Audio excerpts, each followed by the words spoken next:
Good morning, dear students. Today we understand next chapter of history.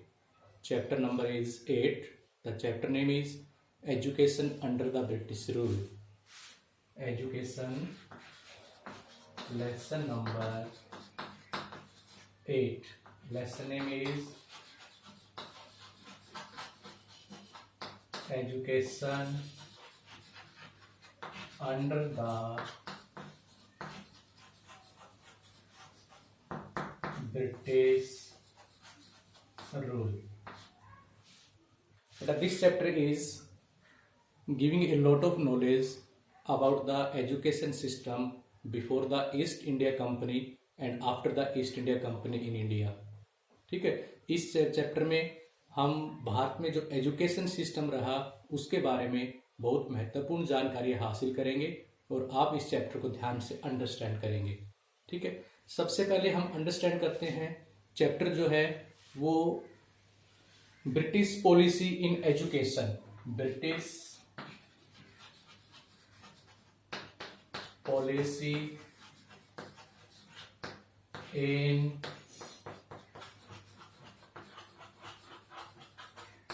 Education कि education system में development करने के लिए ब्रिटिशर्स ने एक पॉलिसी बनाई। ठीक है, और ये कब बनाई थी? ये 1830 के अंदर 1813 में एक पॉलिसी बनाई। ठीक है, जिस पॉलिसी को क्या कहा गया? जिस पॉलिसी को चार्टर एक्ट ऑफ 1813 1813 का एक चार्टर एक्ट इस पॉलिसी को कहा गया। इस पॉलिसी में क्या था? इस पॉलिसी में ये किया गया कि सबसे पहले find out the problems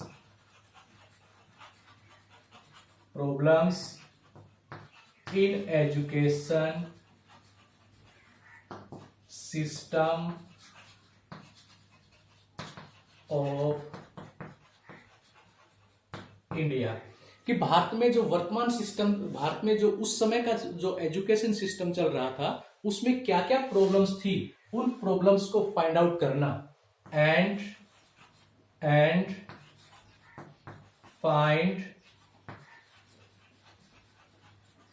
solutions और उनका सॉल्यूशन करना, ये एक मेन मोटो था। नंबर 2 इज स्पेंड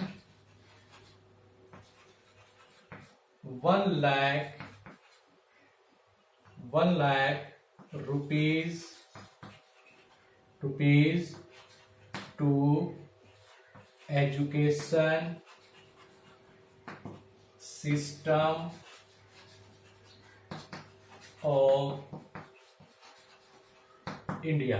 और भारत में जो एजुकेशन सिस्टम था उस एजुकेशन सिस्टम को सुधारने के लिए, डेवलप करने के लिए 1 लाख रुपए खर्च करने का ब्रिटिशर्स ने अपना एक टारगेट भी फिक्स किया कि 1 लाख रुपए हम खर्च करेंगे और इन 1 लाख रुपए को खर्च करके हम भारत की जो एजुकेशन पॉलिसी है, एजुकेशन जो सिस्टम है, उस सिस्टम में हम कुछ सुधार करेंगे। ठीक है, और साथ साथ क्या किया? साथ साथ ट्रांसलेट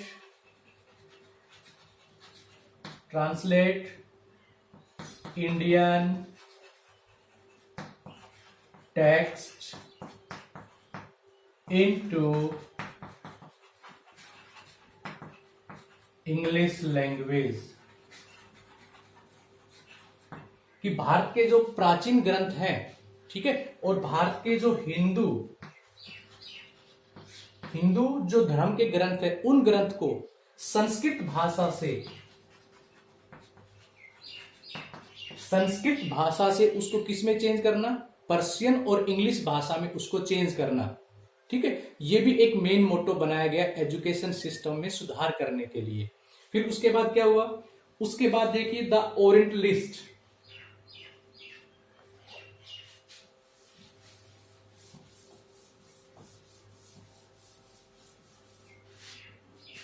द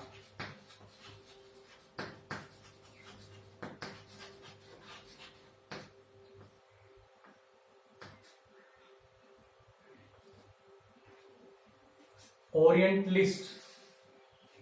ठीक है, ओरिएंटलिस्ट को हम बोलते प्राच्यवादी। ठीक है, ये प्राच्यवादी क्या था? Western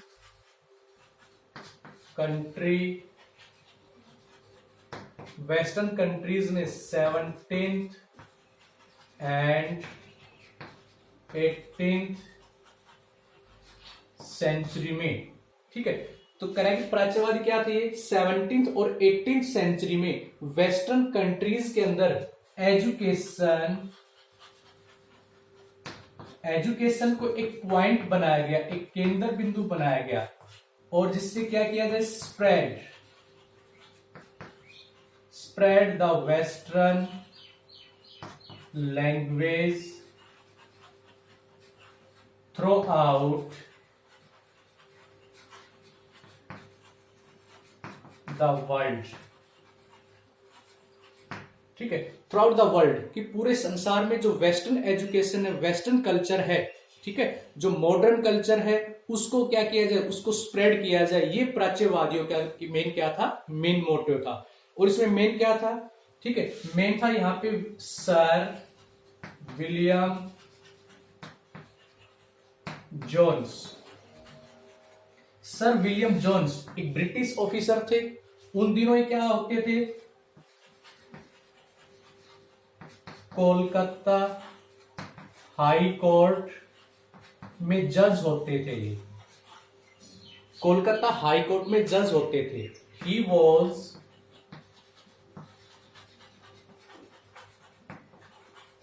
educationist and philosopher. ये एक शिक्षाविद और क्या थे? शिक्षाविद के साथ साथ ये एक दार्शनिक थे। ये चाहते थे कि इंडियंस को, ठीक है, इंडियंस को कौन सी भाषा में इनको किस प्रकार से इनको एजुकेट किया जाए?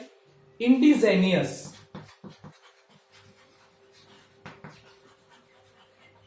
इंडिजेनियस मीन्स स्वदेशी भाषा में भारत के लोगों को क्या किया जाए? शिक्षित किया जाए। और जो जेम्स और जो ये सर विलियम जोन्स थे, ठीक है, ही वॉज लिंग्विस्टिक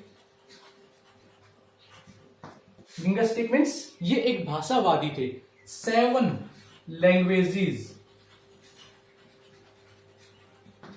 लैंग्वेजेस के बारे में इनको जानकारी थी। कौन कौन सी भाषाओं के बारे में जानकारी रखते थे ये? Latin, Greek, French, English, Arabic, Sanskrit, ठीक है, और पर्शियन। इन 7 भाषाओं के बारे में ये जानकारी रखते थे, ठीक है। इन्होंने क्या किया? इन्होंने भारत के जो प्राचीन ग्रंथ थे, जो संस्कृत भाषा में लिखे गए थे, उनका अध्ययन किया, उनके बारे में पढ़ा, समझा और जाना, ठीक है। और जो टेक्स्ट, जो इंडियन टेक्स्ट थे, जो संस्कृत भाषा में थे, उनको इन्होंने इंग्लिश भाषा में ट्रांसलेट किया, ठीक है। और भारत के लोगों के लिए इंग्लिश भाषा को कंपलसरी करवाने के लिए या इंग्लिश भाषा में नॉलेज देने के लिए इन्होंने प्राचीन ग्रंथों का अध्ययन करके उनको इंग्लिश में ट्रांसलेट भी किया।